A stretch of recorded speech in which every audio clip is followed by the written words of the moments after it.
Amis de la plume et du papier, bonjour. Plateforme pétrolière de Semenkoji, le matinal constate la reprise des opérations de chargement du brut nigérien via la station terminale avec l'arrivée dans les eaux béninoises du navire Aura M de pavillon libérien. Un nouveau tanker quitte les eaux béninoises, rapporte le révélateur du jour. Une lueur d'espoir clame fraternité. Déballage sur l'arrestation du frère Hunvi. Son audition prévue pour ce lundi 19 août n'a pu se tenir. Selon le matinal, toutes les preuves ne seraient pas réunies et étaient toujours en interrogatoire à la BEF où il est gardé à vue, a rapporté son avocat au quotidien. Les démocrates qui dénonçaient une arrestation arbitraire avaient dans un communiqué appelé à la remobilisation en soutien à l'activiste. À l'arrivée, le Grand Mono constate qu'il y a eu une faible mobilisation du peuple. Le Béninois libéré avance plutôt que Yahi et les siens jouent juste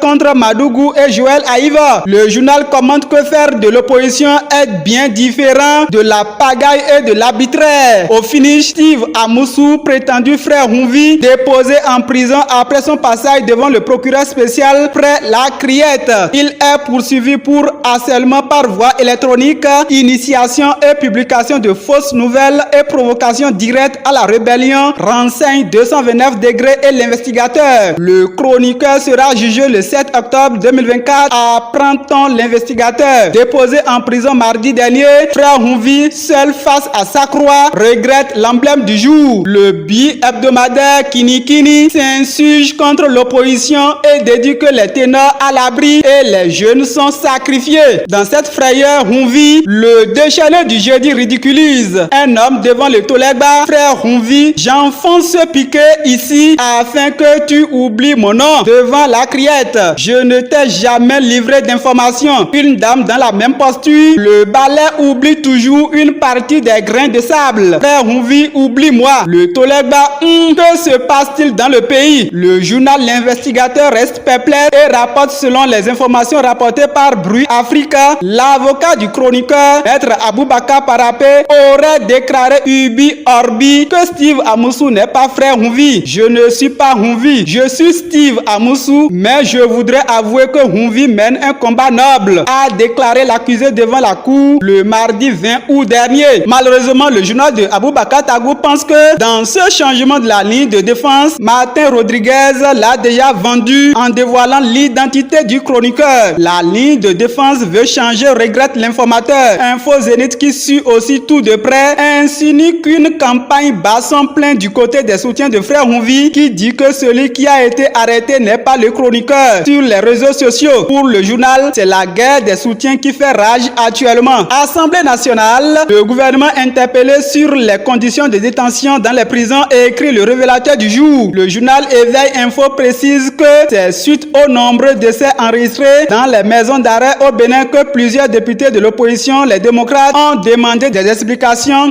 au gouvernement sur les causes des décès dont en temps Amnesty International Bénin avait publié en date du 1er août les mauvaises conditions de détention dans les centres pénitentiaires béninois tels que le déficit de médicaments et de soins, vagues de chaleur et décès de prisonniers. Pendant ce temps, course à la présidence de 2026, Talon a du mal à choisir son dauphinat, constate le potentiel. Selon le journal, son cœur balance car il y a trop d'ambition dans la cour mouvance. Semaine dernière, les pèlerins catholiques ont commémoré en beauté le 70e anniversaire de la grotte mariale Aribo de Dassazoumé. Une édition d'une communion priante note la nation. Seulement que des cas d'accidents mortels ont été enregistrés et mon confrère du journal Éveil Info déduit une nécessité d'agir pour sauver d'autres vies aux multiples cas d'accidents dans cette ville. Santé au Bénin, pourquoi les jeunes meurent-ils ces derniers temps de l'AVC, s'interroge le meilleur. Le grand regard a trouvé une solution à la crise cardiaque en 10 points. Et puis, la variole du singe, l'épidémie se propage en un rythme inquiétant, s'écrit Libération. Le cas de variole de singe au Niger et au Nigeria s'alourdit. L'épidémie est désormais aux portes du Bénin. Urgence de prendre des mesures sanitaires, insiste Fraternité. Et puis, dans le monde de la musique, Ignace Dometoc boucle son 30 ans de carrière artistique.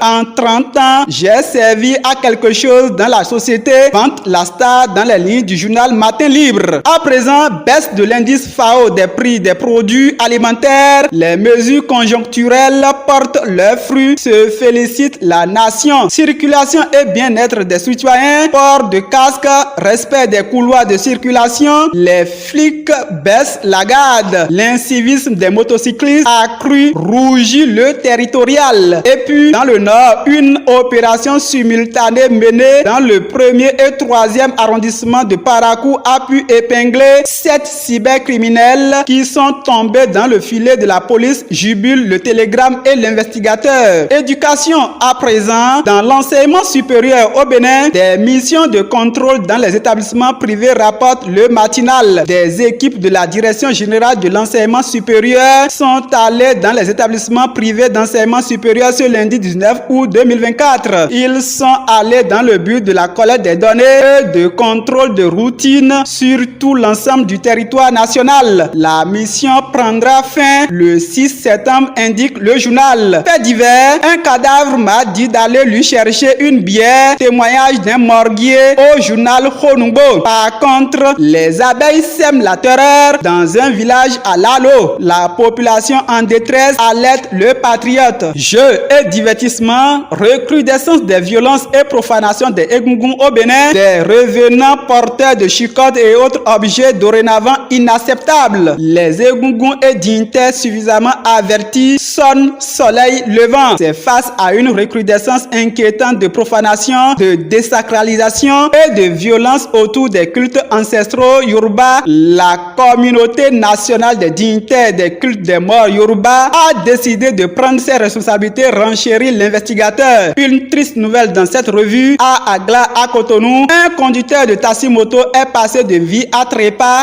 après avoir fait un malaise dans la rue, pleure l'investigateur. Selon les informations, le défunt s'est déplacé avec sa moto pour rendre visite à un proche dans la zone de la brigade des Mœurs. Une fois arrivé sur les lieux, le conducteur de taxi-moto appelé Zemidjan a garé sa moto devant la maison de son hôte, puis s'est écroulé sur les pavés après un malaise. Les personnes dans les environs et les passagers se sont mobilisés rapidement pour le réanimer sans succès. Il a été conduit au Centre national hospitalier universitaire CNHU où il est déclaré mort. Pour finir, 31e édition des Olympiades panafricaines de mathématiques, l'équipe béninoise revient de Johannesburg avec 9 médailles, jubile le Grand Mono. Football, en assemblée générale ordinaire de la FBF, les rapports d'activité ont été validés. Le championnat béninois change de dénomination et de format, titre le Grand Mono. La Fédération béninoise de football a tenu une assemblée générale extraordinaire au Palais des Congrès de Cotonou ce mardi, au cours de laquelle plusieurs modifications ont été apportées au championnat national du Bénin. En effet, les délégués ont décidé